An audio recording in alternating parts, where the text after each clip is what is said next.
Dear students, यह video AKTU online examination में जो सॉफ्टवेयर यूज़ किया जाएगा उस पर बनाई गई है। इस पे हम निम्नलिखित बिंदुओं पे बात करेंगे। पहला, candidate login and dashboard, pre examination steps, process flow during examination, proctoring during the examination and system requirement. तो सबसे पहले आते हैं कैंडिडेट लॉगिन एंड डैशबोर्ड पर। कैंडिडेट लॉगिन एंड डैशबोर्ड, यह आपको मेल पे आए हुए URL पर क्लिक करना होगा जो कि निम्न होगा aktuexam.in। इस पे आप जैसे ही क्लिक करेंगे एक विंडो खुल के आएगी जिसमें आपको अपना यूज़र नेम एवं पासवर्ड का प्रयोग करना होगा और उसे लॉगिन करना होगा। लॉगिन करने के लिए यह ध्यान में रखना होगा कि हमें कौन सा ब्राउज़र उपयोग करना है। हमें जो ब्राउज़र उपयोग करना है इस सॉफ्टवेयर के लिए वह है गूगल क्रोम और मोजिला फायरफॉक्स। गूगल क्रोम का वर्जन 75 या इससे ऊपर का हो, मोजिला फायरफॉक्स का वर्जन 70 या इससे ऊपर का हो।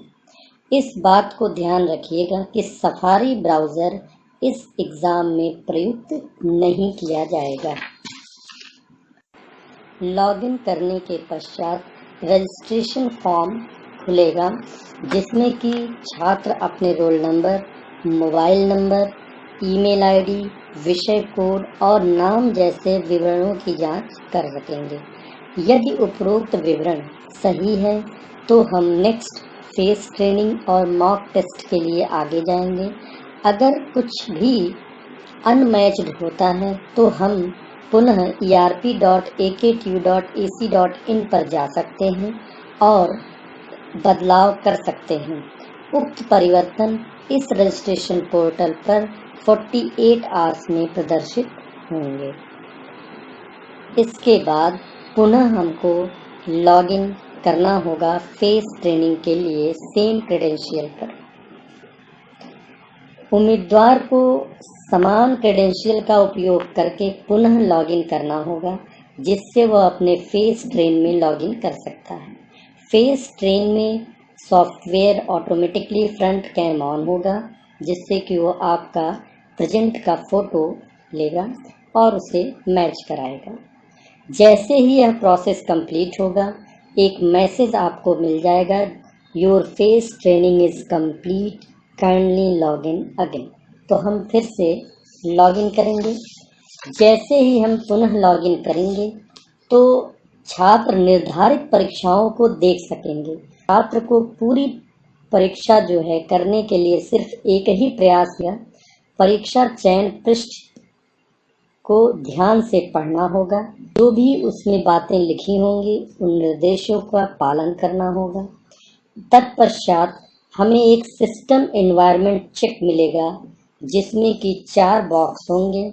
वे चारों बॉक्स हरे या ग्रीन कलर के तभी होंगे जब हमारी एंट्रीज मतलब हमारा कैमरा, हमारा माइक्रोफोन, ब्राउज़र और इंटरनेट की स्पीड सही ढंग से काम करेगी तभी। अब हम आते हैं प्री एग्जामिनेशन स्टेप्स पर। जैसा कि हम जानते हैं यह एक रिमोट प्रॉक्टरिंग आधारित परीक्षा है, तो कृपया सुनिश्चित करें कि आपके डिवाइस पर एक वेब कैमरा होना अति आवश्यक है। इस परीक्षा के लिए फेस ट्रैकिंग का प्रावधान है। छात्रों को दिए गए निर्देशों को ध्यान से पढ़ना चाहिए एवं उन्हें स्वीकार करने के उपरांत प्रोसीड नाउ बटन को दबाना है। कुछ समय के लिए यह बटन ग्रे रंग का प्रदर्शित होगा, लेकिन वेटिंग लाउंज लॉगिन है इसलिए यह कुछ समय उपरांत प्रोसीड बटन हरा हो जाएगा, जिसका मतलब होगा कि टेस्ट लेने के लिए अब आपका सॉफ्टवेयर सिस्टम तैयार है। Process flow during examination. Examination के दौरान क्या प्रोसेस फॉलो करेंगे हम, क्या प्रोसेस फ्लो होगा। छात्रों को ध्यान रखना चाहिए कि परीक्षा AI रिमोट प्रॉक्टेड एवं इमेज प्रॉक्टेड परीक्षा है, इसलिए परीक्षा के दौरान यदि छात्र अन्य विंडो में नेविगेट मतलब जाने का प्रयास करते हैं तो उन्हें नेविगेशन चेतावनी मिलेगी। उम्मीदवार को नेविगेट करने की अनुमति नहीं है। मतलब ये हुआ कि आप एक टैब के बाद दूसरा टैब आप खोल नहीं सकते हैं। और इस सॉफ्टवेयर में अप्रॉक्स 25 to 30 वार्निंग मैसेज का प्रावधान है। अगर ये मैक्सिमम लिमिट 30 को क्रॉस कर जाता है तो आपका एग्जामिनेशन का जिस सब्जेक्ट का आप एग्ज़ाम दे रहे हैं वो ऑटो सबमिट हो जाएगा। ऑटो सबमिट होने के बाद अब आप चाहे एक क्वेश्चन किए हों या 10 क्वेश्चन किए हों, दोबारा आप लॉगिन करके पुनः एग्ज़ाम नहीं दे सकते हैं। जब एग्ज़ाम कंप्लीट हो जाएगा तो परीक्षा पूर्ण होने पर ही आपको सबमिट करना होगा। Proctoring during the examination. During the examination हमें कैसे प्रॉक्टरिंग करनी है, तो प्रॉक्टर जो है हर समय छात्रों की निगरानी कर सकता है और किसी भी समय प्रॉक्टर के पास किसी भी अनुचित आचरण के लिए छात्र को चेतावनी संदेश भेजने का विकल्प होगा। प्रॉक्टर परीक्षा के दौरान छात्रों के साथ चैट कर सकते हैं। किसी भी प्रकार का संदेह होने पर छात्र चैट विकल्प का प्रयोग कर सकता है। प्रॉक्टर द्वारा छात्रों को सतत या कंटिन्यू देखा जा सकता है। साथ ही प्रॉक्टर परीक्षा के दौरान उम्मीदवार का लाइव वीडियो भी देख सकता है। एक बार टेस्ट को सबमिट करने के बाद छात्र को पुनः लॉगिन करने का अवसर नहीं मिलेगा। अब हम बात करेंगे कि जिस सिस्टम पे छात्र परीक्षा देगा उस सिस्टम की क्या रिक्वायरमेंट है, क्या कॉन्फ़िगरेशन होना चाहिए। तो सबसे पहले चूंकि ये ऑनलाइन एग्ज़ाम है तो इंटरनेट बैंडविड्थ जो है वह 512 kbps होनी चाहिए उसकी स्पीड, और न्यूनतम स्पीड जो दी गई है वह 512 kbps होनी चाहिए। रैम मिनिमम 2 GB का होना चाहिए। प्रोसेसर स्पीड 1.5 गीगाहर्ट्ज़ होना चाहिए या इससे अब भी हो सकता है। और प्रेफर्ड ऑपरेटिंग सिस्टम जो है वो विंडोज 10 है। ब्राउज़र्स गूगल क्रोम प्रेफर किया गया है और मोजिला, जिसमें गूगल क्रोम जो है वो वर्जन 75 या एबव हो। मोजिला फायरफॉक्स का जो है वो 70 या इससे एबव हो। एक वेब कैमरा और माइक्रोफोन जरूर होना चाहिए। Must have smartphone, laptop, desktop for taking the test. छात्र स्मार्टफोन से भी एग्ज़ाम दे सकते हैं, लेकिन यूनिवर्सिटी के इंस्ट्रक्शन के अनुसार बेहतर यही होगा कि वो लैपटॉप या डेस्कटॉप पे ही अपना एग्ज़ाम दें, जिसमें माइक्रोफोन और कैमरा होना अनिवार्य है।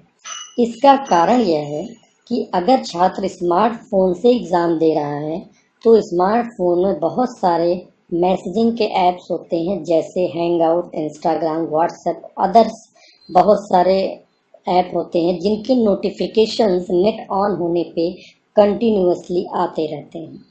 ये भी हो सकता है कि परीक्षा के दौरान कोई कॉल कर दे आपके मोबाइल नंबर पे।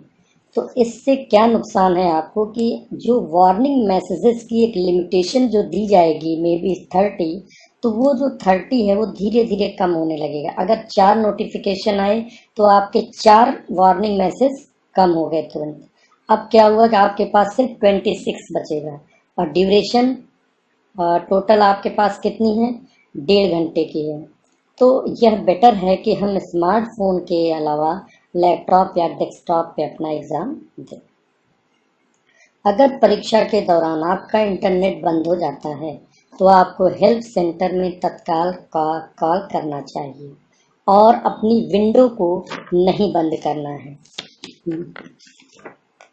कृपया ये भी ध्यान रखें कि आपकी डिवाइस के ब्राउज़र में पॉपअप निष्क्रिय हो और परीक्षा के दौरान कोई भी अन्य पॉपअप नहीं आए, क्योंकि कार्य को नेविगेशन माना जाएगा और एक निश्चित संख्या में नेविगेशंस के पश्चात आपको यूएफएम की श्रेणी में आरोपित कर दिया जाएगा। कृपया आवश्यक स्टेशनरी अपने पास तैयार रखें, जैसे pencil, pen, rough sheet. Laptop हो या मोबाइल हो, वो पूर्णतः चार्ज होने चाहिए, जिससे 1.5 घंटे तक बिजली कट जाने पर भी निर्बाध रूप से वो कार्य करता रहे। आपको यह निर्देशित किया जाता है कि परीक्षा एक पर्याप्त रोशनी वाले कमरे में शांत माहौल में दें। सभी प्रकार का व्यवधान, चाहे वो आपका बात करना हो, रोशनी कम होना हो या कहीं से कोई अन्य व्यक्ति के आपके स्क्रीन पर उपस्थित होने का साक्ष्य हो, तो आपको यूएफएम की श्रेणी में पहुंचाया जा सकता है। धन्यवाद। डियर